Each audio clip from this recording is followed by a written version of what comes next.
소개시켜 주셔서 감사합니다. 오늘 인테리어가 상당히 역시 수도권이라서 그런지 좀 격조가 있어 보입니다. 그래서 오늘은 우리 윤 소장님께서 그, 그 저희가 하고 있는 프로젝트 책을 제가 선물로 좀 드렸나요? 그래서 목차가 참 마음에 든다고 하셔서 이제 그렇게 해서 작업을 오늘 이렇게 자리가 마련된 것 같은데, 오늘 저 프레젠테이션은 사실은 무슨 제가 하고 있던 프로젝트를 뭐 소개하고 이런 것보다는 그 윤 소장님 고신 그 미래연구소인가요?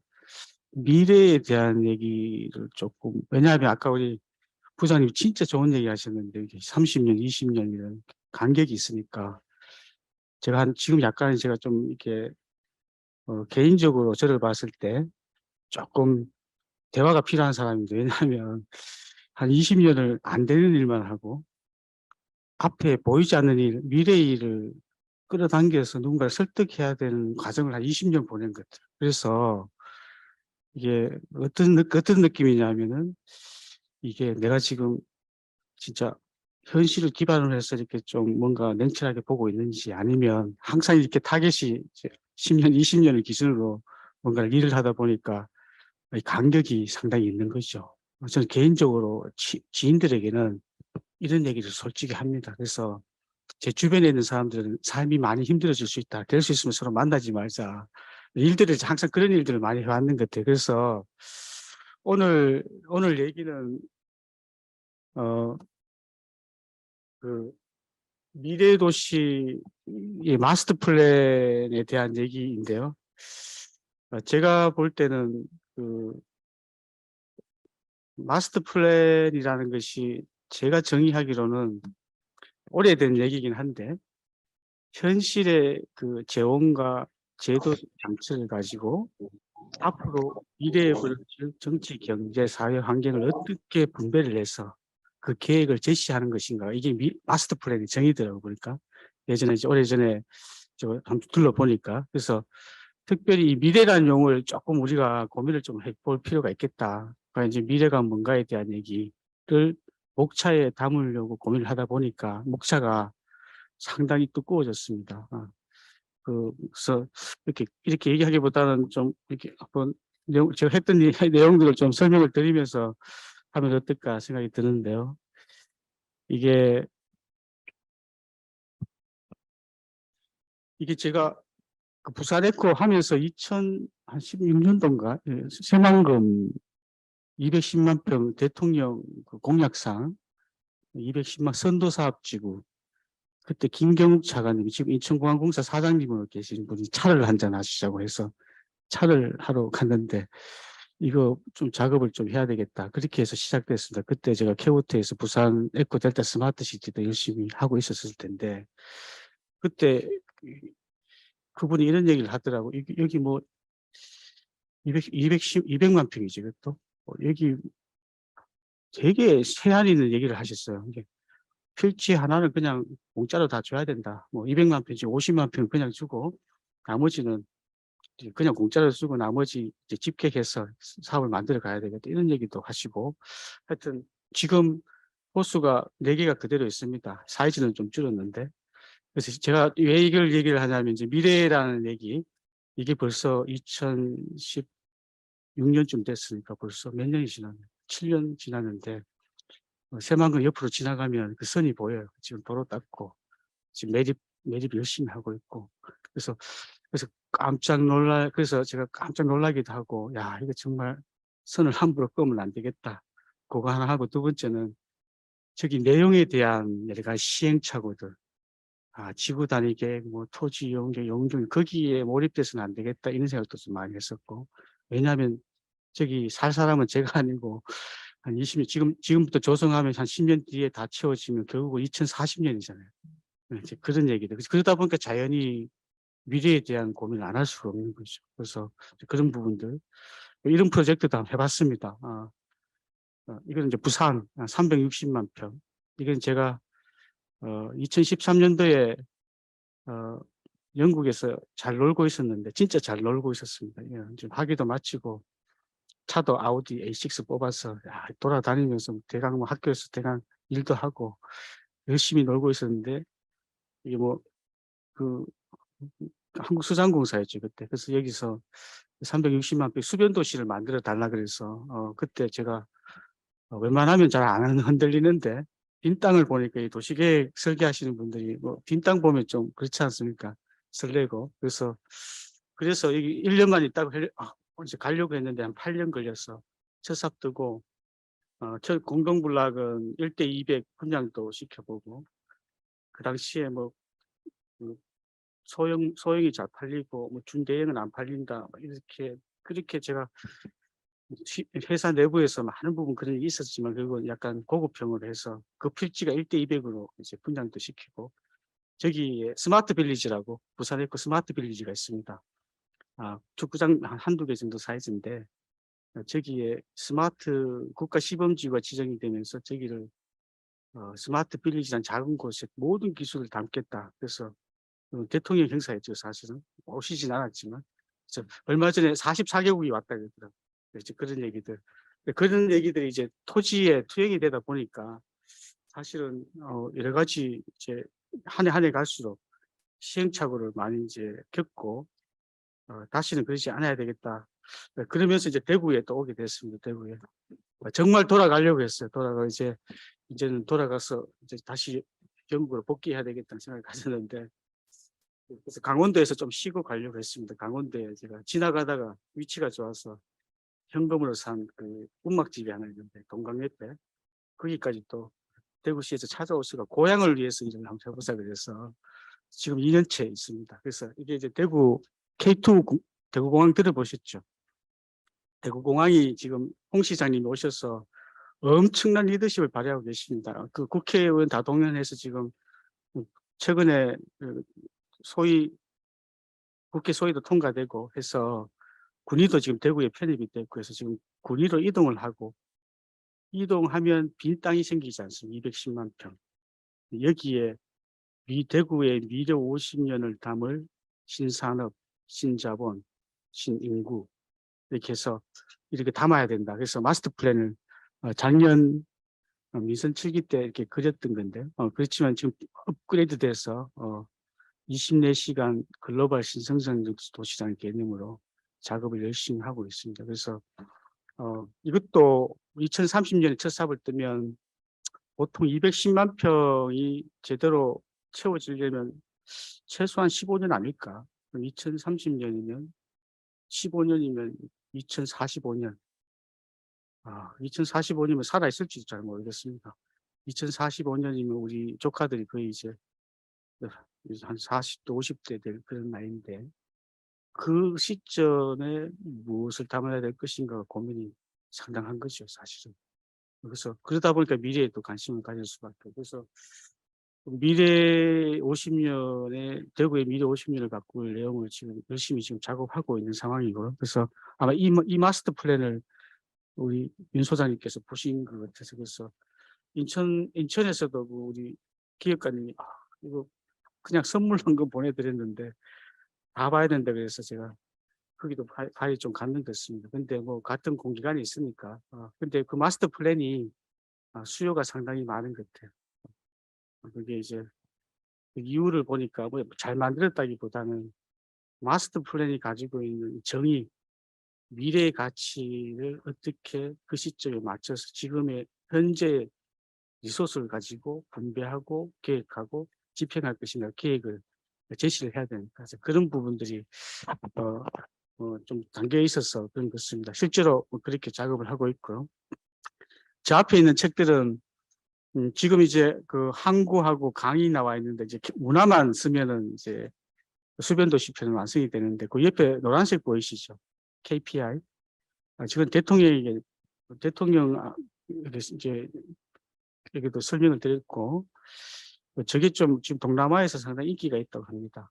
인기가 있고 저기 KPI라는 것인데 잠깐 설명을 드릴 텐데 저기에 미래지향적인 가치를 현재 한정된 리소스를 가지고 어떻게 투영할 것인가를 생각하다 보니까 명확한 목표가 있어야 되겠다. 그래서 그게 이제 KPI가 나오는데 저거 국토부에서 보시고 법으로 됐지 않습니까? 스마트 시티 특별법에 보면 마지막에 저게 만들도록 돼 있어요. 제가 알기로는. 저도 잘 몰랐는데 국토부에서 저인데 얘기를 사장님을 통해서 이렇게 하셨다 그러더라고요. 그래서 저걸 누구하고 만들었냐? 위촉연구원하고 둘이서 만들었어요. 사실은. 상당히 좀 놀라운 얘기인데, 그래서 다행히 그 위촉연구원이 보니까 뭐 이런 데는 제가 다녔던 여학생인데, 여학생이 아니죠. 성인이니까. 그래서 같이 작업을 해서 인도네시아 대통령 앞에도 불려가서 얘기하고, 우리 뭐 필리핀 대통령은 3번 찾아왔었고, 싱가포르에서 뭐 이런 좀 예상치 못했던 반응들도 좀 있었습니다. 박석기 장관은 얼마 전에도 만났는데, 우리 대구 아니죠, 서울에 오셨을 때 저런 것들이 상당히 가이드가 된 것 같은데, 제 얘기는 책 얘기를 하려고 하는 것이 아니라 미래를 그러면 어떻게 규정하고 어떻게 우리가 투영할 것인가에 대한 고민을 하면 할수록 마스터 플랜이 정밀해지지 않을 수가 없습니다. 그래서 실제 뭐 유신이나 도화 이런 쪽에서도 도리어 제가 부산 할 때도 아마 업계 최초로 유신에서는 진짜 종합 마스터 플랜을 만들었었거든요. 유신 부장 상무님인데, 상무님인데 한 4개월하고 그래픽 디자인을 한 분만 붙여달라. 그래서 실제로 이렇게 가지고 있어요, 부산 쪽을. 그래서 왜 이런 게 아직도 없지? 이런 고민을 많이 했었던 거죠. 그래서 오늘 그래서 그런 내용들을 조금 설명을 한번 드리고요. 자, 여기에 혹시 제가 원래 이렇게 강연하면은 위스키 한 병을 항상 가져와서 질문에 답변 잘 하시는 분들에게 항상 선물로 드리는데, 오늘 급하게 와서 그 대신 이제 현금을 가져왔습니다. 5만 원. 그래서 질문에 답변 잘 하시면 5만 원 제가 드립니다. 위스키 헬스코에 가니까 5만 원 주니까 이렇게 섞인 거, 싱글 말고 섞인 거는 사도록 바카디 이런 거는 700ml짜리 살 수 있으니까, 그 대신 답변 못 하시면 또 5만 원 저희한테 줘야 됩니다. 사실 답변을 잘 그러니까 함부로 손 들고 뭐 이렇게 막 들고 그러지 마십시오. 그러면 이제 골치 아프니까. 자, 그래서 지금 이게 혹시 이거 질문 하나 들어갑니다. 이게 뭐죠? 이게 혹시 답변이 한 80%만 맞으면 5만 원 여기 지금 진짜 가져왔어요. 농담이 아니고. 이거 보여드려도 되나요? 예, 좋습니다. 자, 여기 이게 뭐죠? 이게 혹시 보신 적 있나요? 저는 이 외롭고 힘들 때마다 이 사진을 봅니다. 진짜. 강원도 작업실에 가서도 보고, 문제가 안 풀릴 때도 그렇고. 이게 빅뱅이거든, 빅뱅. 빅뱅을 다이아그램으로 한 것인데, 서울대 강의할 때 학생들에게 이런 다이아그램을 이제 도시계획과 공간이라는 제목으로 이 공간이 어떻게 진화했는가를 한 3시간 강연을 하는데, 저번 주에 했었네요. 제가 그 박사과정이 도시미래학도 제가 가르치는데, 2과목을 가르치는데, 이게 빅뱅이 뭐 도시계획하고 도시 만들기하고 무슨 상관이 있냐, 이게 아니 진짜 중요하게 이해를 해야 됩니다. 왜냐하면 여러분 공간이 원래부터 있었나요? 아니면 뭐 생겼나요? 제가 질문 드려도 되나요? 예. 아니 부장님 아까 부장님 최 부장님한테 계시나 아까 공간이 원래부터 있었나요? 아니면 생겼나요? 예, 생겼나요? 저거 보고 또 그러시면 안 되는데. 저 공간은 물질인가요? 아닌가요? 아, 어렵죠. 어려워지죠. 그죠? 근데, 고맙습니다. 예. 근데 이제 이게 미래하고 상당히 관련이 있어서, 오늘 미래 또 연구소에서 또 주관하시니까, 원래, 이, 저는 초등학교 때 칼 세이건의 코스모스를 읽었던 사람이 2번 읽었어요. 제 돈을 사서. 근데 그때도 많이 이해가 안 갔던 부분이 있었는데, 특히 이제 미래와 시간 부분에 대해서. 근데 이 빅뱅이 정설로 되어 있지 않습니까? 정설로 되어 있는데, 죄송한데 저희한테 주어진 시간이 얼마입니까? 예, 좋습니다. 예, 예, 예, 그렇게 하겠습니다. 그래서 이 원래 빅뱅에 의하면은 한 5가지가 생겼다고. 시간, 공간, 물질, 에너지. 그 다음에 그 존재는 인정을 하는데 잘 발견하지 못한 암흑 물질 이런 게. 그래서 실질적으로 그 공간과 시간은 원래 있었던 게 아니고 만들어졌다는 부분. 그게 저는 되게 이제 흥미롭기도 하고. 그래서 그 물질과 에너지도 만들어졌고. 자, 그러면 이제 이런 공간과 시간이 만들어졌다. 근데 이제 이게 우주적인 스케일에서는 이렇고 양자역학적으로 이제 내려가면 원래 우주에는 네 가지 힘이 존재한다고 합니다. 중력, 네 가지 맞추시면 5만 원.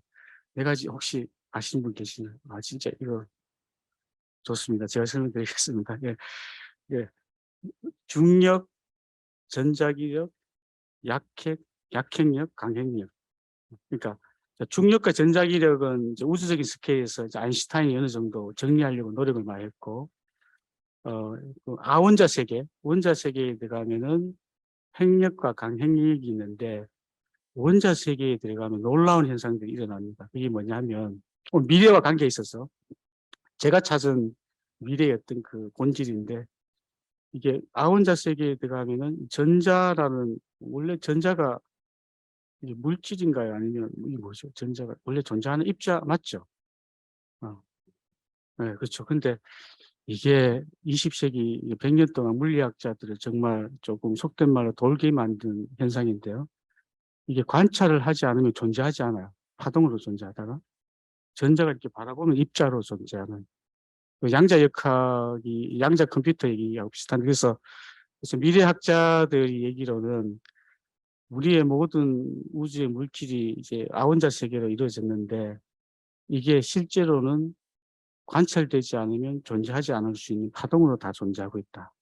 이게 제 얘기가 아니고 정설로 된 양자역학의 어떤 기본 이미 증명된 부분도 있고 그래서 자 그러면 시간과 물질과 에너지 모든 것이 관찰자가 바라보지 않으면은 결국은 이게 존재하지 않는 파동으로 그래서 아인슈타인이 유명한 말을 했지 않습니까?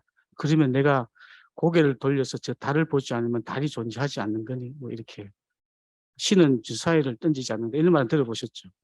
아인슈타인이 했던 말 그래서 아인슈타인하고 보어라는 사람들 이런 분들이 한 100년 동안 논쟁을 한 겁니다 사실은 양자역학하고 이제 아인슈타인은 우주스케일 스케일에서 전자기력, 약핵력, 강핵력 이런 부분이 합력이 됐는데 중력이 아직도 이게 같이 통합이 안 돼서 통일장 이론을 지금 못 만들고 있는.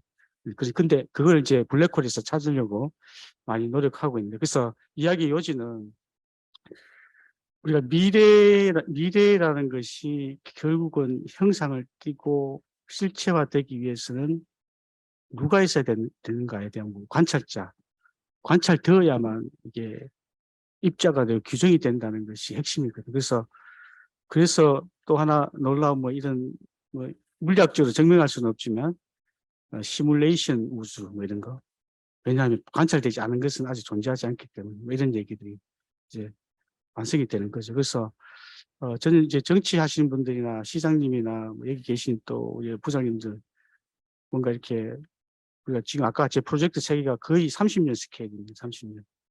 저 30년 스케일에 지금 뭐를 담을 것인가를 정해줘야 되는데 그때 이걸 누가 정하고 누가 바라보느냐 미래의 어떤 그 상황을 그래서 저는 똑같은 상황으로 보는 거죠. 관찰자 저는 이제 관찰자라고 보는 거죠. 그래서 이렇게 저에게 주어진 미션이 200만 평에 대한 미래 50년을 담는 자본과 인구와 인재가 어떻게 담길 것인가에 대한 3터 1터 놀이터를 디자인해야 된다. 뭐 이렇게 보면은 사실은 상당히 이제 미래가 명확해지는 제 개인적으로 봤을 때는 명확해지는 그래서 각자의 의사결정 과정들이 결국 미래를 조각해 간다. 그래서 궁극적으로는 미래를 저는 이렇게 규정을 합니다. 원래 시간은 흐르지 않습니다. 물리학적으로 보면. 왜냐하면 이제 이게 빅뱅이 이미 다 만들어 놨기 때문에 지금 우리 우주에 있는 모든 물질은 빛의 속도로 움직이고 있다고 하거든요. 빛의 속도로 다 움직이고 지금도 마찬가지고 지구 자전 속도가 지금 엄청난 것도 아실 텐데 태양궤도에 머물러 있는 게 아니고 빛의 속도를 지금 확장하고 있는 거고 그래서 그런 측면에서 봤을 때 우리 도시계획이 미래를 담는 뭐 건축하고 좀 달라서 도시를 만드는 것이 미래를 담는 여러 가지 의사결정이 많이 이루어져야 되기 때문에 앞으로 관찰자가 매우 중요한데 이 관찰자가 그럼 어떻게 이 미래를 조각해 갈 것인가의 방법론, 수단을 잘 가지고 있어야 되는데 저는 그게 아까 우리 목차에서 찾아보려고 했고 최대한 섬세하게 다루다 보니까 한 400페이지, 500페이지가 나오기도 하고 뭐 그랬던 것들. 그래서 제 KPI도 사실은 그거와 많이 연계된 것입니다. 어떻게 내가 지금 저희들 뭐 지금 하고 있는 프로젝트는 11.4조, 부산 에코 델타 시티는 6.4조, 그리고 우리 새만금은 조성비만 그때 1조 원도 됐었죠. 뭐 합치면 1,000만 평 정도 그거 같은데 어쨌든 그런 것들이 어마어마한 규모이기 때문에 무엇보다도 국민 세금으로 이루어져 있어서 상당히 이제 의사결정이 치밀해져야 된다. 그래서 그런 것들을 저는 이제 아까 오늘 제목처럼 미래도시 마스터 플랜이라는 얘기를 좀 드리고 싶고, 자, 그 사례를 부산이라는 것을 좀 중심으로 해서 한번 프로세스를 좀 말씀드리고 싶고, 동시에 지금의 화두인 4차 산업혁명이 어떻게 마스터 플랜을 만들 때 우리가 좀 고려해 가야 될 것인가, 그런 얘기를 좀 말씀드리고 싶습니다. 예, 예, 좋습니다. 예. 지금 우주의 나이가 몇 살쯤 되는지 아십니까, 혹시? 한 137억 정도 된다고 합니다. 예. 그래서 부산의 사례를 좀 들어보면, 마스터 플랜 작업을 많은 과정을 거쳤죠. 실질적으로는 부산 같은 경우에는, 예, 외부의 의사결정과 내부의 의사결정이 더 힘들었죠, 사실은.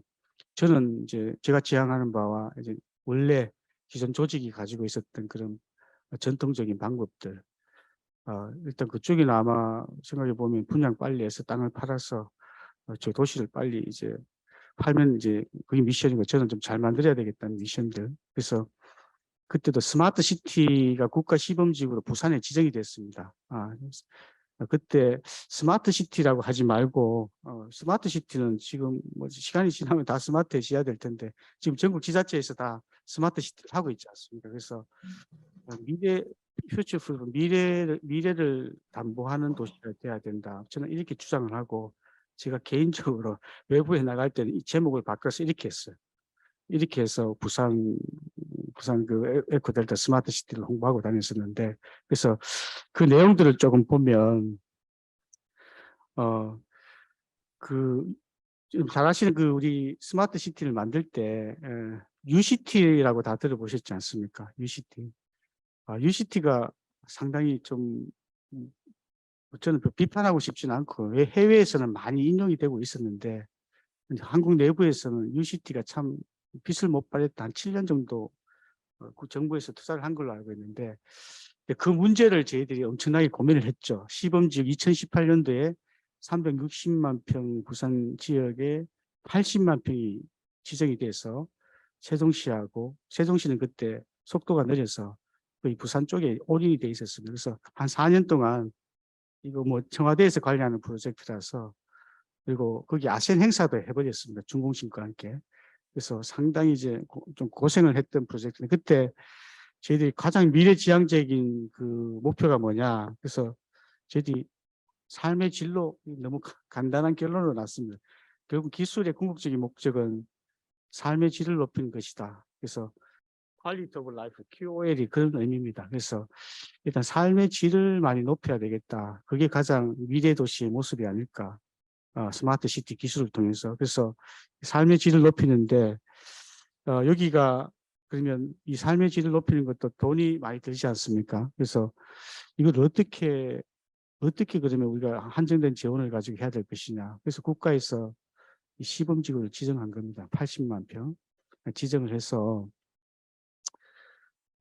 특별히 그 시범지구 안에 수많은 스마트 시티 기술이 있었지만 그때는 그 기술이 보면 공격도 많이 받았습니다. 왜냐하면 이거 만들어 놓으면 3년 뒤면 다시 노후화되고 운영 관리는 누가 할 것인지, 뭐 디지털 트윈은 구축은 했는데 데이터는 어디서 받아서 어디서 분석하고 어디다 저장을 해서 어떻게 할 것인지 뭐 제대로 뭐 정리된 게 별로 없었죠. 특히 이 클라우드 시스템이 매우 중요했었는데 5G하고 그럼 클라우드를 외국에서 가져와야 되니 뭐 이런 얘기들 이제 끝단에서 클라우드에서 작동이 안 되면 안 됐지 않습니까? 빅데이터 이런 것들. 그래서 그럼에도 불구하고 우리가 저희들이 이 80만 평 시범지구 안에 10개의 혁신 서비스를 만들고 그 서비스를 어떻게 우리가 구체화할 것이냐. 저기 아까 분홍색 책이 저 앞에 있는데 그 안에 다 들어있습니다. 그래서 이렇게 한번 작업을 해본 거죠. 그래서 너무 우리가 관념적으로 가지 말고 이 도시에 살게 되면 미래지향적으로 5년 더 오래 산다. 그리고 125시간 전략할 수 있다. 리사이클을 100% 한다. 28,000개 일자리. 이 숫자를 사실은 아마 대통령 보고 때 했던 거죠. 숫자 나오면 정말 힘들지 않습니까? 공기업에서. 근데 이 숫자를 그렇게 제시를 했어요. 실질적으로. 그래서 그러면 이 숫자에 대한 근거를 뭔가 좀 준비를 해야 되나 싶어서 저기 앞에 보시는 분홍색 저 책이 분홍색인가 저게 주황색 책이 나왔습니다. 그래서 저걸 가지고 월드뱅크에서 월드뱅크 부총재 앞에서 제가 그대로 설명을 했죠. 진짜 그때는 뭐 뒤에는 길이 없다. 어쨌든 청와대에 들어가 보니까 딱 두 가지다. 역시 저희들이 뭐 편견도 있을 수 있지만 큰 조직에 있는 분들은 생각이 많이 크더라고요. 사실 저는 도시를 잘 만들어야 되는 이 생각을 그분들은 대한민국의 미래를 위해서 도시라는 곳에 첨단 4차 산업의 기술을 담아서 일자리를 창출하고 그 일자리를 창출된 산업의 생산품을 가지고 해외에 수출한다. 명확했어. 저도 좀 크게 배웠었는데 그 두 가지가 안 되고서는 국가 경영이 안 되는 거죠. 사실은. 인재 바탕으로 수출해서 우리가 기술력을 가지고 만들어 간다. 그렇게 해서 그래서 저걸 가지고 사실 월드뱅크에 가서 이제 프레젠테이션을 할 때 부청재가 와서 이것도 일하긴 한데요. 일화가 좀 있습니다. 그 여성분이었어요. 그래서 그때 기재부 차관님도 옆에 계셨죠. 그래서 뒤에 모여 계시는데 여기에 부총장님이 여성분 여기 사면 제가 장담할 수 있는데 피부가 전 세계 어떤 여성들보다 피부가 신선하고 5년 더 오래 살 수 있다. 그렇게 얘기를 했죠. 스마트 시티에 살게 되면 실제적으로 그렇게 광고를 했습니다. 그래서 이렇게 타겟을 명확하게 정했어요. 그래서 정해서 여기에 어떤 기술을 담아야 될 것인가를 근거도 저기 주황색 책에 담아서 이렇게 좀 논리적으로 근거를 하고 있고 실질적으로 저게 과연 미래 도시의 마스터 플랜을 짤 때 미래는 이렇게 명확하게 정해진 게 없기 때문에 그렇다고 해서 대강할 수는 없는 것이고 그래서 목표 지향적인 마스터 플랜을 작업하지 않고서는 이게 실현성이 떨어진다. 특히 오랜 기간 재원을 투자해야 되는 프로젝트이기 때문에 돈이 민간은 뭐 투자해서 안 되면 파산하면 되는데 이게 텍스페이어 머니가 그러니까 국민 세금이죠. 지속적으로 투자된 돈이어서 상당히 이제 밀도를 가지고 했었죠. 그래서 이 지표를 가지고 미래라는 것을 우리가 이렇게 방향을 정해보자. 그렇게 시작을 한 겁니다. 125시간 전략하는 것도 저희들이 한번 고민을 해봤고 미국에서 제시한 것인데 실제로 되는지를 확인해 본 거죠. 그리고 100% 리사이클은 물쪽을 다시 재활용하겠다 이런 부분들. 자, 그래서 그래서 정말 이게 그냥 저희들이 프로포젠더로 던진 건 아니고 6가지 이 타겟을 가지고 제일 외곽에 보면 킬러 아이템들이 있습니다. 어떻게 하면 5년 더 살 수 있는지, 또 어떻게 하면 125시간 전략할 수 있는지에 대한 저 얼개를 좀 만들었어요. 이것도 중앙에 스마트 시티 담당자가 저희 회사 찾아와서 그때 공사에서도 이런 걸 만드냐고 얘기를 하더라고요. 그래서 자존심이 좀 상했는데 상당히 섬세하게 잡았었죠. 그래서 이게 상당히 이제 궁극적으로는 뭐 제가 이걸 작업했다는 얘기를 하고 싶은 게 아니라 이 지표를 통해서 그 당시에 세계처가 합해져 있었어요. 스마트 시티 때문에. 세계처가 보통 세계처면 한 처가 과가 한 3개, 4개 있잖아요. 그러면 30명을 기준으로 120명이 합쳐져서 이걸 담당을 하고 했던 겁니다. 스마트 시티. 그리고 현장에는 건설단이 또 있었고 건설단이 한 100명이 넘게. 그거 보면 부산 에코 델타 스마트 시티를 위해서 한 240명 정도가 한 4년 동안 거의 뭐 오랫동안 한 것이죠. 그래서 저도 거기서 제 인생에 가장 많은 경험을 하고 많은 교훈을 얻었던 시기인 것 같아요. 개인적으로. 물론 이런 부 그래서 이걸 바탕으로 해서 5년을 어떻게 이렇게 또 오래 살 수 있느냐 예를 들자면 저는 앞으로 우리 그 인천도시공사에서도 하시는 일들이 상당 개발 사업과 많이 관련될 것 같은데요. 여기에 5년을 어떻게 더 살 수 있는가에 대한 저희들 나름대로 그 당시에 논리들을 좀 만들어 봤습니다. 그래서 작게는 가로채게 미국 암센터의 연구를 보니까 사람이 5시간 걷고 하루에 죄송합니다. 일주일에 얼마 정도 걸으면 얼마 정도 산다는 그런 기록들도 있더라고 있고 그런 것들을 좀 활용을 해서 실질적으로 몇 년 더 살 수 있는지 제가 직접 기안에서 뽑은 박사님하고 같이 작업을 좀 했죠. 그래서 그런 것도 있고요. 그리고 우리가 이 부산이 또 재난으로부터 어떻게 우리가 반응하느냐 스마트 기술을 통해서 그런 부분들도 저희가 고민을 좀 해서 조사를 해본 거죠. 그래서 5년 정도는 더 잘 살 수 있겠다. 이런 얘기들을 좀 담아봤고 두 번째는 시간 부분인데 이 모빌리티 부분인데 여기 보면 우리가 트래픽 죄송합니다. 교통체증 이런 것들 어떻게 스마트하게 우리가 전략할 수 있는가에 대한 얘기들. 이건 매우 이제 통계들이 많이 있어서 여기서 한 60시간 정도 전략을 할 수 있겠다. 그렇게 좀 생각을 했었고 상당히 미래적인 얘기를 우리가 앞으로 당겨서 하는 건데 그래서 그리고 이 안전과 관련된 부분 한 35시간 저기 또 줄여갈 수 있겠다. 이런 고민들도 담았었고요. 그 다음에 이 생산성 관련 부분, 특히 행정과 관련된 여러분 우리나라가 전자정부는 세계 1위잖아요. 엄청나게 빠릅니다. 저도 사용해 보면 저는 이제 집이 런던이기 때문에 개인 통관 번호도 그 자리 여기서 바로바로 다 발급되고 이런 나라가 세상에 없습니다. 그리고 실질적으로 건강검진을 하루 만에 받아서 이 데이터가 나오는 것은 전 세계에 대한민국이 유일합니다. 혹시나 어디 가시면 건강검진 속도가 느리는 왜 기다리는 이런 말 하시면 정말 그 사치스러운 얘기가 되는 것이 사실은 있을 수 없는 일들이 대한민국에 벌어지고 있는 것이고 이거 다 받으려면 영국 같은 경우 같으면 한 2, 3개월 걸립니다. 피 검사하는데 일주일, 엑스레이 찍는데 일주일, 진짜입니다. 기다려야 됩니다. 그래서 이런 생산성 부분은 엄청 이미 빠른데 그래서 외국인들이 서울에 오면 다 놀라고 가지 않습니까? 왜 놀랐냐면 환승 시스템에 너무 놀라고 지하철 깨끗하고 넓고 안에 와이파이 터지는 거 그리고 이 효율성들 부분들 너무 놀라고 버스 환승 체계 이 다 속도와 관계된 얘기죠.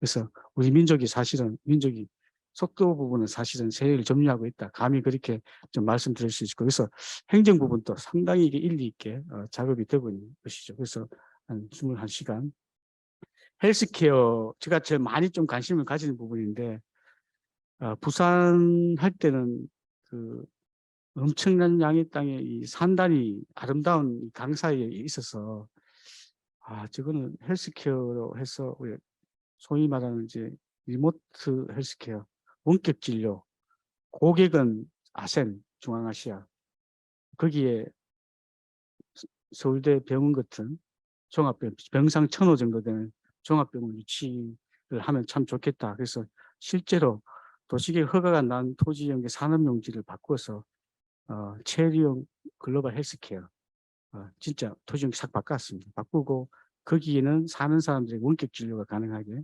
해보자. 그래서 그 원격 진료가 가능하니까 사실 병원에 가지 않아도 이렇게 가능한 게 있지 않습니까? 그래서 여러 가지. 그때 부산대에서 참 충격적인 얘기를 들었는데 원격 진료 하다가 렌즈에 자기 눈을 가까이 대면 이 백내장이 그 자리에서 검진되는 기술이 있더라고요. 안 믿기시죠? 그거 한번 이렇게 눈에 떼면. 근데 이 정확도가 99%. 안에 아세네 쪽엔 정말 백내장이 많거든요. 이게 이제 시술이 되면 되는 거예요. 그래서 이거를 제가 스마트 빌리지 56세대, 부산에 이제 56세대 스마트 빌리지라는 곳이 있는데 거기에 이제 도입해서 실제로는 그때 문 대통령이 한 10분 정도 오신다고 2021년 12월이죠. 그렇게 준비를 하고 있었는데 못 오시긴 했지만 그때 저희 주장은 아센에 계신 분들 초대해서 저거 재워야 된다. 1박 2일. 재워서 56시대 꽉 채워서 이렇게 가자. 뭐 이런 얘기까지 했었는데, 이 헬스케어 부분도 사실은 상당히 이제 도전적이었죠. 미래지향적인 영역입니다. 사실. 가장 빠르게 성장하는 산업군이기도 하고. 그래서 이런 부분들도 한 5시간 1년에 스마트 파킹은 카카오 모빌리티하고 작업을 했습니다. 실제로 그 부산 밑에 지하 주차장에는 이 모빌리티가 적용이 되어 있습니다. 거기에 지하 공간에 박물관, 미술관 같은 거 같이 연계해서 스마트팜도 넣어놓고 이렇게 해서 여기 또한 4시간, 실제로 4시간 정도 전략이 되는 걸로 저희들이 판단. 어떻게 4시간을 전략하냐.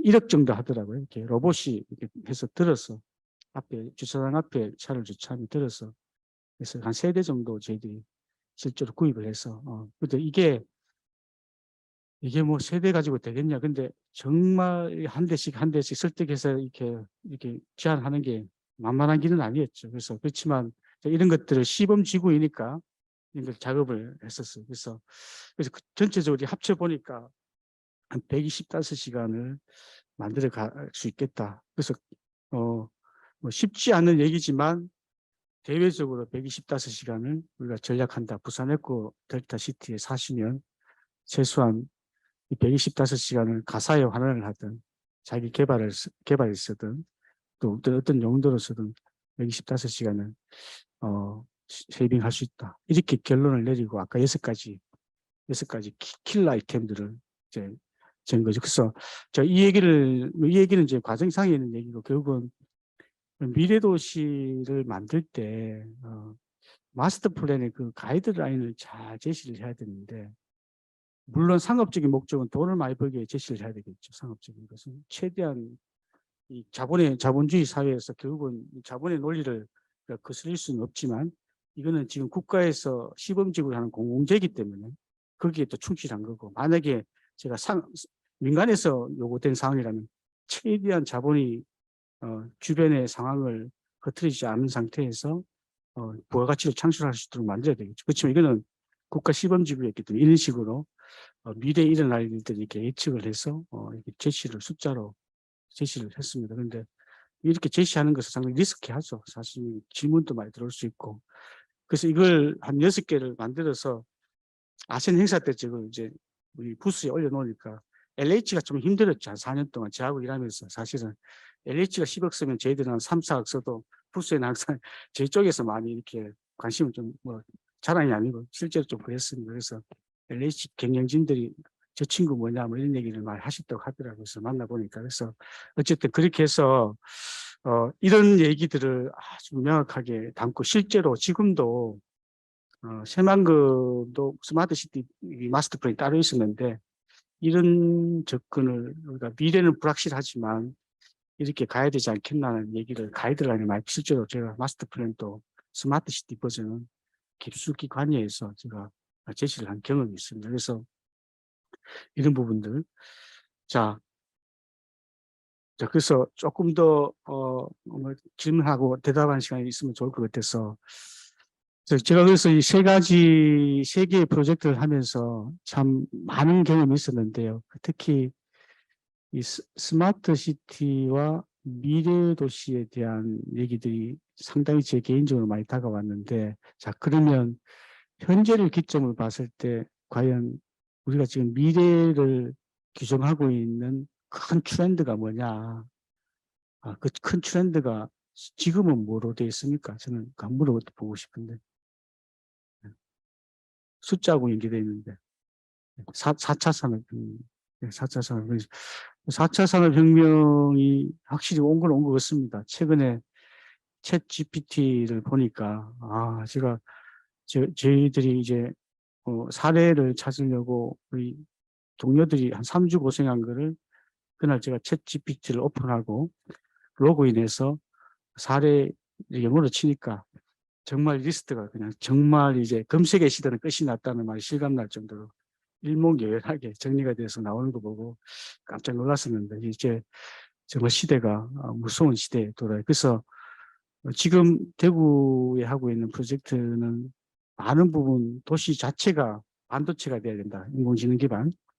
인공지능 기반이 돼야 되고, 또 4차 산업혁명의 가장 큰 특징이 디지털 트랜스포메이션 아닙니까? 그러니까 이 디지털 변환이라는 큰 화두가 이제 작동이 되는데, 우리가 도시를 만드는 측면에서 보면 저는 이 그림이 상당히 의미가 있다고 봅니다. 실제로 제가 많이 느꼈던 거고 하면서 보시면 우리가 전통적으로 앞으로 우리 부장님쯤 되면 예전에는 이제 주변에 시행집 해놓고 선 끊고 용적률 검토율 지구 단위 계획 정도만 작업을 하면 우리의 할 일은 다 끝난 거 아닙니까? 용역한 산업진도 발주해서. 근데 지금은 그게 거기서 끝날 수가 없는 상황입니다.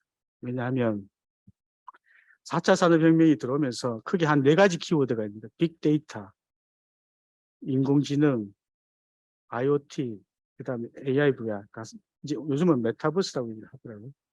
이 3가지, 죄송, 4가지의 큰 기술 영역이 들어왔습니다. 그래서 그거는 여러분 잘 아시지 않습니까? 인공지능이 이세돌을 이긴 알파고가 바둑은 가로 세로가 19개입니다.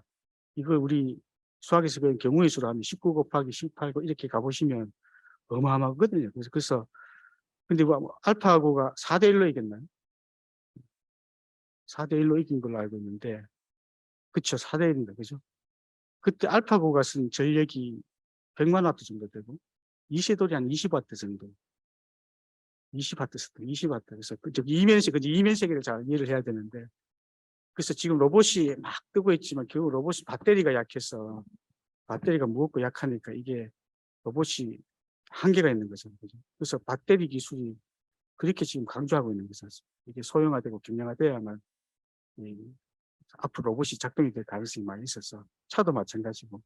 자, 그래서 그렇게 보면 4차 산업혁명의 가장 큰 현안은 이 디지털 트랜스포메이션의 키워드가 나오는데, 도시 차원에서 보면 이 도시를 한 판을 그대로 이렇게 구축을 해서 가상세계에 얹어놓고 거기서 운영 관리를 해보고 의사결정을 해서 앞으로 저 같은 사람이 사라질 가능성이 많은 것이죠.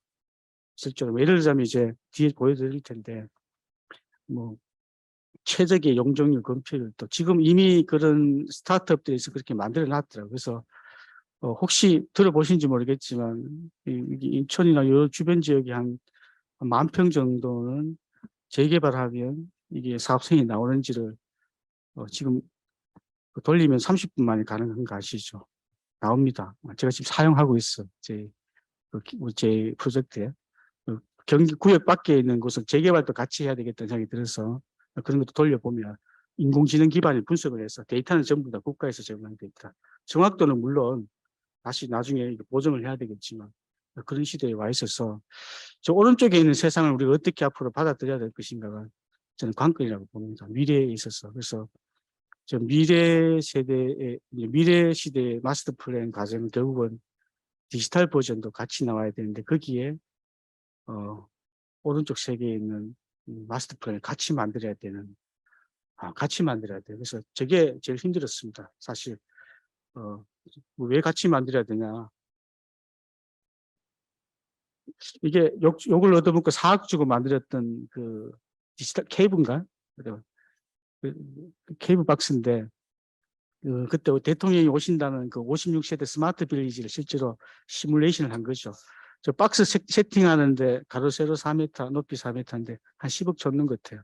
거기에 그때 장비가 무거워서 뒤에 등에 메고, 그래서 저게 2018년도 버전입니다. 그러니까 구글, 마이크로소프트 렌즈인가? 그때 렌즈가 이제 이렇게 두꺼웠어요. 끼고 저기 들어가면 실제로 저 시범지구 내에 일어나는 상황을 그대로 한 판을 떴죠. 근데 레벨 1, 2, 3, 4가 있는데 4가 제일 높은 레벨인데 저때 그 1 수준이었죠. 근데 그럼에도 불구하고 저걸 깨본 사람들은 상당히 좀 그것도 뭐 LH가 아니고 수상공사에서 했다니까 더 이상하잖아요. 물 전문 회사가 시범지구 지정이 됐는데 디지털 트윈은 장관님 오시는 자리에 AR도 구현하고, 저건 이제 대통령이 오셨을 때 구현했고, 저기 뭐 화성 정상들 다 지나갔었어요.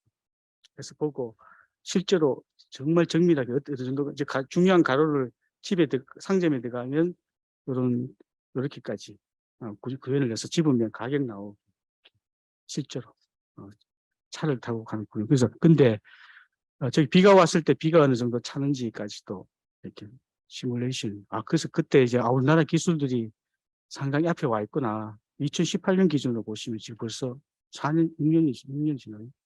7년이 좀, 5년쯤 되네요. 그래서 지금은 더 정밀해졌습니다. 그래서 이런 상황들을 만들어서 사람들이, 그래서 이게 제가 보니까 상당히 가능성이 많이 있어서 부산 에코델타시티의 첫 분양된 아파트 단지를 저희 설계 공모를 해서 만든 거를 저기 시뮬레이션에서 올려서 경관 심의를 받는데 전국 최초로 부산 강서구 구청의 경관위원들 10명을 초대를 해서 저걸 끼고 실제로 보고 경관 계획을 평가를 하고 이렇게 해서 경관을 득했죠. 분양을. 근데 저게 뭐 옛날에 우리가 그냥 현실 세계를 가상 세계에 옮겨내는 수준이 아니라 실제로 안에 개체가 들어가 있잖아요. 개체. 지금 안경 낀 사람이 개체입니다. 지금 안경 끼고 낀 사람이 보고 있는 내용을 지금 벽면에 표현한 겁니다. 사실. 그렇게 해서 근데 실질적으로 저기에다가 도시 바닥에 이렇게 휴대폰을 대면 안에 상수도, 하수도 이렇게 다 나오고 전기 배관, 전기 배관을 클릭하면 연도, 구입 연도, 재질, 그다음에 누구 담당자 이런 것이 싹 다 뜨게 그렇게 실제로 시범지구 내에 시범을 보여줬어요. 실제로 그렇게 지금 디자인하고 있고 그래서 이런 부분들이 이제 우리 시대에 좀 다가와 있어서 그러면 도시를 만들 때 이런 것들 충분히 반영을 해야 되겠다 이런 생각이 좀 들었었습니다. 그래서 다음에 또 공격을 좀 많이 받았던 공격이라기보다는 우려죠. 이 도시를 사랑하는 사람들이 우려인데 이 부산이 바닷가에 있다 보니까 쓰나미 오면 괜찮냐 이런 얘기들이 많이 받아서 실질적으로 시뮬레이션을 한 겁니다. 이렇게까지 가능하대요. 알갱이인데 격자 2m, 직경 2m. 저기에다가 속성을 주면은 뭐가 되냐면 사람이 되는 겁니다. 여러분 크레딧 카드 정보, 그죠? 이런 것들 나이, 성별, 연령 해서 상업지구에 뿌리면 이 스페이스 싱테스라는 그런 형태의 어떤 그런 이제 패턴이 만들어져. 이건 쓰나미가 밀려오는 겁니다. 빨간색은 빠르게 밀려오는 거고 이거 하는데 이게 몇 분 하는데 정말 비싸게 준 거죠. 사실 근데 이 작업들이 컴퓨팅 파워가 엄청나게 5G하고 연결돼 이제 파워가 커지면서 실제 저렇게 해서 잠기는 곳하고 피난처 이런 것들이 이제 경험을 하게 되는 거죠. 안경을 끼게 되면 실제로 저게 이제 개체가 2m의 알갱이지만 이게 알고리즘이 들어가게 되면 이게 뭐가 되나요? 각자의 개체가 알갱이가 2m짜리 알갱이가 사람이 될 수 있는 알고리즘. 자, 우리가 보통 로봇은 인공지능 알고리즘이 물리적인 것에 탑재가 된 거잖아요. 맞죠? 그래서 물리적으로 로봇 다니까 터미네이터처럼 그 알고리즘이 가상세계에 탑재가 되면 뭐가 되는지 아십니까? 아바타가 되는 아바타. 맞지 않습니까? 가상세계. 뭔가 실체가 있어야 되는데 앞에 계시는 우리 부장님들 실체를 아바타에 구성을 하고 거기에 각각의 부장님 속성을 담은 거를 담아내면 아바타, 영화 아바타가 그래서 나온 겁니다. 사실. 현실과 가상이 연결되는. 그래서 가상세계 똑같이 만들어진 이제 좀 오래된 용어이나 좀 디지털 툴이나 용어들이 만들어져서 이 경험이 되게 되면 사실은 우리가 실제로 현실 세계에 디자인을 하지 않고 해도 이미 경험을 하게 되고 거기에 뭐가 가장 문제가 있는가. 그래서 이걸 디지털 트윈을 구축을 할 때 무엇을 집중적으로 해야 될 것인가를 부산시하고 이렇게 설문을 한번 돌린 적이 있어요. 그러니까 일조권이 되게 문제가 많이. 예를 들자면, 근데 저기서는 일조권 작업하는 건 일도 아닙니다. 이렇게 세팅만 해주면 쫙 이렇게 도로반에 어떤 관계가 있는지 또 부산은 물에 많이 잠기잖아요. 그래서 그런 것들도 시뮬레이션도 지금도 저렇게 하면 되는 것이죠. 그래서 저는 여러 가지 일례 중에 몇 가지만 말씀을 드린 건데, 그래서 다시 좀 뒤로 돌아가면, 그래서 아마 지금 인천도시공사가 공공기관이기도 하니까 앞으로 뭐 공공성을 많이 반영한 개발을 해야 된다는 생각이 좀 듭니다. 그렇겠죠, 당연히. 이제 그렇게 되면 미래 도시를 이제 만들어 갈 때 마스터 플랜을 짤 때는 사실은 저 오른쪽 영역에 있는 이런 부분들에 대해서 어떻게 구현을 해 나갈 것인가. 뭐 이런 것들이 상당히 또 중요하고 또 무엇보다도 디지털 트랜스포메이션이 상당히 고도 자본주의 용어입니다. 이게 뭐 산업 기술적인 용어가 아니고 고도의 자본주의적인 용어. 왜냐하면 이 자본주의 속성은 이 자본을 축적하는 정치 경제 구조인데 이 자본이 항상 한계에 도달을 하거든요. 건축 환경도 자본이 이렇게 모여서 올라가잖아요. 돈을 투자를 해요. 그래서 높이 올라갈수록 자본의 집적도가 높은 거죠. 그래서 유명한 사회학자는 이 건물을 자본에 응고된 자본의 응고다 이렇게 얘기를 많이 하고, 그래서 그렇게 되면 이 가상세계로의 어떤 경제 구조의 전환이 이루어지면 거기에 대한 우리가 고민을 해야 되는데 실질적으로 느낌이 잘 안 오실 겁니다. 왜냐하면 혹시 여러분들 조카가 제페토라든가 컴퓨터 앞에 시간을 보냈는데 컴퓨터 안에서 공간을 만들어서 지금 거기에 뭐 NFT도 있고 뭐 블록체인 이렇게 해서 그 외국에 한 18살짜리 애가 블록체인 이런 것들 제안도 하고 뭐 이런 게 있지 않습니까? 비트코인. 전부 다 이게 어디서 작동이 되냐면 가상세계에서 작동이 되는 거잖아요. 메타버스 세계에서. 그래서 그걸 이제 자본화시키고 가치화시키는 것이 결국은 블록체인이라는 특별한 암호 기술이 받쳐주지 않고서는 그게 작동이 안 되거든요. 그래서 블록체인 그렇게 하시는 겁니다. 그리고 블록체인 기술이 결국 앞으로 이 디지털 전환 시대, 4차 산업혁명 시대에 키 요소가 되고 거기에 빅데이터도 다뤄야 되고 그다음 거기에 또 아바타 메타버스 세계도 만들어야 되고 왜냐하면 메타버스 세계가 만들어져야 거기서 가상세계에서 어떤 경제의 거래도 이루어지고 소통도 이루어지고 실질적으로 많은 사람들이 거기서 시간을 보내고 있다는 게 앞으로 큰 관건인 거죠. 그래서 그러면 이 공간은 우리가 생각하는 그런 공간과 비슷하게 우리가 인식을 할 수 있는 것인지 이런 문제들 되게 좀 난제이긴 한데요. 저는 그런 고민들이 많이 다가왔습니다. 그런데 이거를 지금 대구나 이제 갈수록 저도 이제 시행착오를 많이 겪다 보니까 만약에 제가 인천도시공사에게 여기 앞에 이 지역을 가상세계로 해서 이게 유명한 지역이라는 그래서 여기에 분양 실질적으로 메타버스 세계를 만들어서 안에 가상으로 분양도 할 수 있어요. 만약에 BTS 진이 인천에 누가 친척이 있어서 그 가상세계 안에 이건 내가 구입하겠다. 그렇게 해서 NFT, 블록체인 기술로 NFT 걸어서 한 4억에 팔렸다. 김연아가 예전에 송도에 거기 사무실 하나 쓰고도 회자가 됐었지 않습니까? 그래서 그렇게 또 도시가 작동할 수 있는 영역들이 같이 존재할 수 있는 그런 세상에 와 있어서 저는 디지털 변환 시대란 그 강의 오늘 특강 제목에도 적었지만 이게 저는 상당히 앞으로 우리 지금 앞에 계시는 우리 의사결정하시고 실제로 현업에 계시는 분들이 직면해야 될 큰 현안인 것입니다. 현안이고 요즘 우리 초등학생들은 이 선을 긋지 않고 코딩을 한다고 얘기를 하더라고요. 코딩. 저는 코딩을 전혀 모릅니다. 그런 시대에 코딩 그냥 코딩 이게 아니고 선을 이렇게 긋는 게 아니고 캐드 하듯이 코딩을 이렇게 자기가 만들면 달라지는 거죠. 그래서 그리고 또 하나는 우리 인공지능이 손정희 씨가 예전에 와서 인공지능 얘기하고 그냥 가셨다고 하는데 이제 결국은 인공지능의 꽃은 로봇이거든요.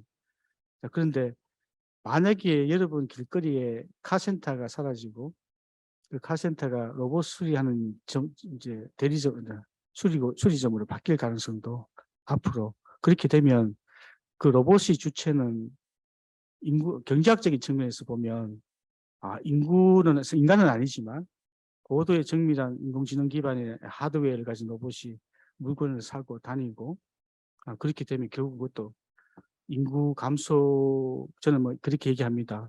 로봇, 아바타, 기존 인구 항상 곱하기 3에서 이 세 가지 경제만 잡으면 인구를 3배 늘릴 수 있다. 이런 주장을 하는 사람인데 결국은 그 사람들이 이제 도시를 하게 될 가능성이 사람이 아니죠. 로봇도 다닐 가능성이 조짐이 실제로 보이고 있고 최근에 로보틱스에 관계된 분들 보시면 일단 서빙 로봇이 조금씩 등장하는 것 같고 실제로 그렇게 다니고 있고 나중에는 아마 소셜 케어 그다음에 치안 공공 같은 데 치안 다니면서 이렇게 치안 문제들 이렇게 다니기 시작하면은 사실은 도시 공간에도 로봇이 다닐 수 있는 루트가 있어야 돼, 자전거처럼. 이게 요즘 제가 좀 많이 이제 앞으로 30년 뒤에 생각을 해보면 그렇지 않습니까? 지금은 몰라. 30년 뒤에 UAM이 지금 인천에서 왔다 갔다 2026년 상용화 시점도 있고, 그래서 그렇게 되면 우리가 만드는 도시 공간에 대한 관념들이 왜 정강 현실처럼 현실 세계도 고민해야 되고, 도시 운영과 관리 측면에서 특히 이제 도시의 성장, 경제적인 부분을 관리해서도 메타버스 세상, 가상세계라고 표현해야 되겠죠. 그리고 이것도 고민을 해야 되고. 그래서 이 두 가지를, 그러니까 앞으로 도시를 만든다는 것은 데이터를 어떻게 핸들링하고 운영 관리할 것인가, 이런 것도 같이. 그래서 우리 가르친 학생들에게는 한 번씩 오른쪽 영역을 공부를 많이 해야 진로가 확실해진다, 뭐 그런 얘기를 할 정도로 이제 좀 달라지고 있는 상황인 것 같아요. 그래서 그러면 우리가 대규모의 도시 개발을 할 때, 그러면 우리가 이 4차 산업혁명 시대에 디지털 변화 시대를 맞고 있는 이 시점에 우리가 어떤 식으로 해야 될 것이냐. 그게 저는 미래도시의 어떤 마스터 플랜의 핵심이 아닌가, 그런 생각을 가지고 있어요. 그래서 이게 참 어려운 영역입니다. 어려운 영역이긴 하지만 자세히 보면 조금 더 우리가 오늘 미래에 대한 얘기를 좀 하고 있는 것이니까, 자, 여기, 이 부분이 이제 조금 정리하고, 이제 조금씩 이제 얘기를 가다듬으면 실제로 만든 겁니다. 이거, 러시아까지 가서, 이게 뭐냐 하면은, 아까 우리 현실 세계는 토지 연결을 만들면 되는데, 이 가상세계, 저게 작동하게 하려면 어떻게 해야 되는가. 그게 이제 저렇게 표현되더라고요. 이제 뭐냐 하면은, 좀 복잡하죠. 이거 하나 만드는데, 그 밑에 있는 박사 한 분 거의 뭐 실신할 정도로 밤샜던 건데, 근데 이게 뭐 증명된 건 아니고요. 이 가상 세계는 그럼 어떻게, 그러니까 토지 연결을 짤 것이냐, 그런 개념이죠 사실. 이게 작동이 되려면 데이터 기반에, 그러려면 뭐를 어떻게 해야 되는가를 이렇게 잡은 겁니다. 저도 아직 100% 이해를 못하고 있습니다. 왜냐하면 엄청난 기술력이 필요해요. 여기 보면 각종 우리 도시에서 이루어지는 많은 서비스들이 데이터를 받아서 클라우딩에 올리고, 그걸 최대한 최적화시켜서 블록체인으로 보완을 하고, 보완한 데이터를 각각 부서에 전달을 해서 그 전달된 데이터를 어떤 형태로 분석하고, 해서 그러니까 세멘틱 기술, 의미 있는 데이터로 해서 인간이 보고 판단을 할 것이냐. 그건 뭐냐면 이제 TV에 보시면 교통통제센터에 보면 스크린 많이 있고 뭐 흐름이 있잖아요. 그죠? 그런 것들처럼 이 가상세계, 죄송합니다. 우리가 현실 세계가 아닌 가상세계에 있는 그런 그 스마트 시티 분야의 이런 4차 산업혁명 기술과 연계해서 도시를 운영 관리하려면 여기에 대한 이런 죄송합니다.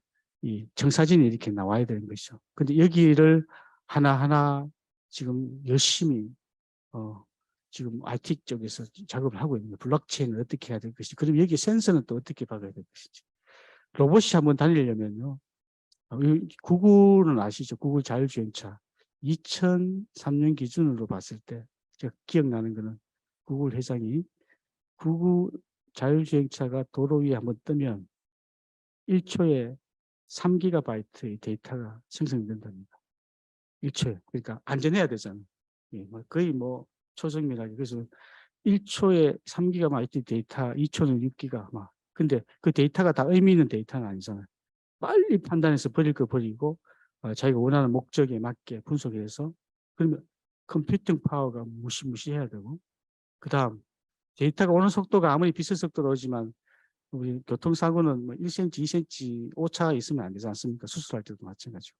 그러려면 그 데이터를 어떻게 받아서 오차 범위 내에서 움직여야 될 것인지 처리하는 이 프로세서, 이런 것들 보면은 엄청난 영역을 이제 같이 다뤄야 되는. 그래서 하드웨어는 물론 소프트웨어도 마찬가지고. 그래서 이런 부분들이 지금 우리가 소위 말하는 디지털 변환 시대의 핵심 영역과 기술들이 여기 스마트 시티에 다 들어갈 수 있다고 정부에서 판단을 하고, 이게 바로 미래의 먹거리다 판단이 되었기 때문에 스마트 시티 국가 시범지구를 지정을 해서 여기서 한번 테스트배를 하고 이게 잘 되면 전국으로 확산을 해서 향후에는 해외로 수출해 나간다. 실제로 얼마 전에 만수르가 오지 않았나요? 만수르가 와서 네옴시티, 네옴시티 아니 만수르 맞죠? 거기 사실은 전부 다 프로포젠다잖아요. 아직 아무것도 없으면 그렇지만 한국이 가지고 있는 그런 하드웨어 기술, 반도체 기술, 우리 한국의 물 기술, 건설 기술 이런 것 때문에 만수르가 다 우리 기업을 총수도 다 만나고 갔지 않습니까? 실질적으로 해수와 담수합처럼 만나듯이. 그래서 이런 것들이 자 지금 그래서 스마트 시티 한동안 했던 것은 여기에 첨단 4차 산업의 첨단 기술들이 도시에서 한번 실험되고 증명될 수 있는 여지가 있었기 때문에 그렇게 된 겁니다. 저는 개인적으로 이 작업이 나왔을 때 상당히 좀 약간 좀 감동 부분이 있었습니다. 야, 이제 진짜 인간 사회가 정말 특별하게 흘러가고 있구나. 뭐 이런 생각을 많이 한 것이죠. 자, 그래서 조금 정리를 하면, 지금 제가 하고 있는 200만 평의 마스터 플랜을 제가 지금 조금 요약을 한 건데요. 사실은 보통 우리 용역하면 3번이면 끝이 나는데, 한 3번까지면 끝이 나는데, 3번에 있는 노형 중에 보면 탄소 중립, R 서비스 뭐 이런 것도 있고, 경제, 재생, 문화, 뭐 도시 브랜딩. 그래서 상당히 많은 부분들이 이제 할애가 돼서 이제 확정이 되어 있는 상황입니다. 마스터 플랜에. 그래서 결국 도시를 만든 사람은 그 도시의 이념과 비전 그리고 그 구체적인 내용을 마스터 플랜에 담지 않고서는 누구에게 설명할 수 있는 방법이 없습니다. 그래서 근데 그 담는 과정에 4차 산업혁명이라는 큰 화두를 실제로 현업을 하면서 경험을 하게 된 거죠. 거기에 명확한 방향을 제시해 주는 것이 가장 미래지향적인 마스터 플랜이 될 수 있어서 사실 그래서 이런 작업들 이렇게 계속 하고 있는 상황이어서 각자의 챕터에 상당한 많은 내용이 들어가고 있고요. 사실 또 저기에 또 재원도 상당히 많이 투자를 하고 있습니다. 실질적으로 돈도 많이 투자를 해서 각각별로 용역도 나가게 되고 그래서 지금 한 11.4조 원 정도의 액수가 든다고 하던데 기부대 양려 방식으로 진행이 되면 그게 상당한 부분은 이제 저런 과정을 거쳐서 한 30년 뒤, 20년 뒤에 미래도시 모습을 좀 만들어 가야 되는 상황입니다. 그래서 요 세 가지 얘기를 좀 마지막으로 하고 예, 마치면 될 것 같은데요. 그 4차 산업혁명 시대가 디지털 변화 시대를 맞이하고 있는데 우리가 도시를 결국 도시를 만든다는 것은 인간 사회를 만든다는 거랑 똑같다고 봅니다. 왜냐하면 그 핸드폰을 만드는 게 아니고 사람이 사는 공간들을 이제 만드는 것이기 때문에 크게 한 네 가지 화두가 세 가지 화두가 앞으로 우리 마스터 플랜을 작업을 하고 또 내용을 구체화시킬 때 좀 필요하지 않겠나. 뭐 첫째는 이미 나왔던 4차 산업혁명의 기술 혁신, 이 도시를 어떻게 바꾸었는가에 대한 부분. 그래서 상당히 좀 공부를 할 필요가 있다고 보고요. 두 번째는 100세 시대.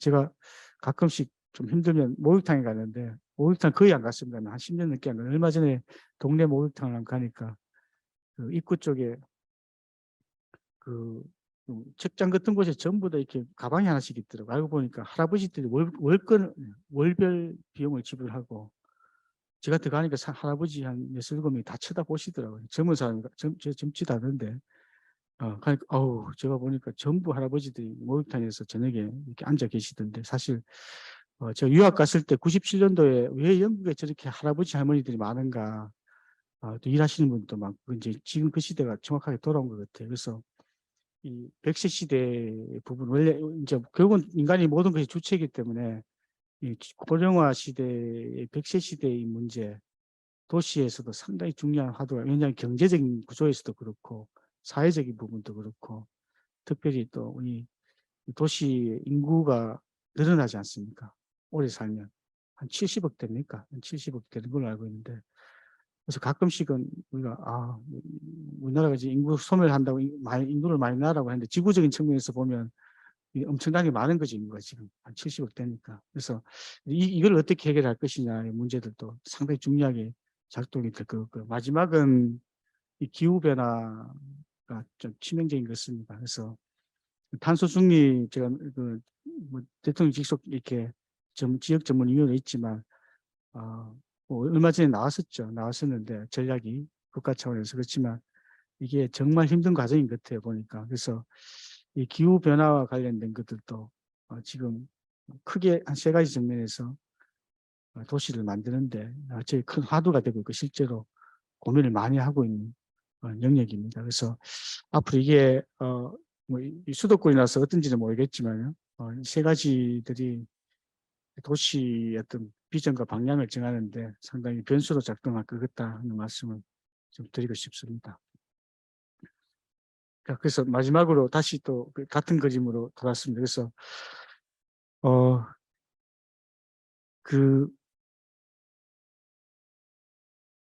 아까 새만금, 부산 에코 델타 스마트 시티, 그다음 대구 K2 종전 부지 이렇게 작업을 거의 100만 평 이상이 다니는데 전부 다 거기서 이렇게 도시계획의 전체 뭐 10년, 20년, 30년 이런 내용들을 담다 보면은 가장 이렇게 혼란스러운 것이 그 미래의 불특정한 상황과 살게 될 사람들에 대해서 어떻게 우리가 확정 지을 수 있느냐, 현재 세대가. 지속 가능한 얘기가 맥락이 비슷한데요. 그런데 그럼에도 불구하고 미래의 가치가 아까 양자역학 얘기도 했었는데 결국 현실의 관찰자가 만드는 현실의 재구성이 투영된 이미지에 불과하다는 생각이 좀 많이 듭니다. 왜냐하면 지금 의사결정을 하지 않으면 미래가 저렇게 그려지지 않는 거잖아요. 근데 지금의 리소스와 상황 그리고 해안 통찰력이 가지고 현실의 상황을 재구성하는 것이 결국은 그게 미래가 된다는 느낌을 제가 마스터 플랜을 하면서 지켜보면서 그래서 너무 미래를 막연하게 생각할 이유는 없다. 그래서 현실에 가지고 있는 게 어떻게 재구성되고 이게 어떤 시너지 효과를 낼 것인가가 결국은 미래의 어떤 모습을 결정한다고 저는 감히 말씀드리고 싶고 실제적으로 지금 빅뱅도 어떻게 보면 미래에 이미 정해진 얘기입니다. 슬라이드가 다 정해진 얘기인데 다만 시간 축이 이동하는 걸로 그렇게 과학자들은 얘기를 하고 있는데 그래서 마지막으로 이렇게 말씀을 드리고 싶습니다. 그래서 미래도시 마스터 플랜은 현실의 관찰자의 어떤 명확한 통찰력을 바탕으로 해서 현실의 어떤 리소스 최대한 재구성을 합리적으로 해서 투영해서 가시화시켜서 현재와 다음 세대에게 같이 나눠가는 게 그래서 저는 마스터 플랜적인 어프로치를 상당히 좋아하고 실질적으로 이걸 매우 습관화시켜야 되고 그래서 같이 일하는 이제 업무 분장이 돼 있으면 직원들하고 업무 분장을 시키는 항상 자기 업무 분야는 단행본을 만든다. 미니 마스터 플랜을 만들어서 바로 그게 시장이면 시장님, 사장이면 사장님, 그리고 외부에 중요한 VIP면 VIP. 그래서 2번 일을 하지 말고 마스터 플랜적인 어프로치로 업무를 실제로 그렇게 좀 많이 주문을 하고 있고 실제로 그런 것들이 가지고 같이 우리 중요한 분들인데 설명도 드리고 뭐 이런 해본 적이 많이 있습니다. 실제로 지금도 하고 있고 그래서 마스터 플랜은 상당히 중요하다. 그래서 마스터 플랜 자체가 미래 가치를 많이 담고 있는 거죠. 그래서 어떤 프로젝트든 마스터 플랜이 상당히 미래와 연계되어 있어서 미래에 대한 그 고민들을 가장 많이 할 수 있는 게 그래서 도시계획을 개인적으로 했던 거에 대해 원래 건축을 잘하려고 유학을 갔었는데 건축가 출신입니다. 그래서 건축을 하다가 도시가 흥미로워서 지금 생각해 보니까 참 건축가 출신에게는 어떤지 모르겠지만 참 잘했다는 생각을 많이 가져봅니다. 예, 이상입니다. 감사합니다.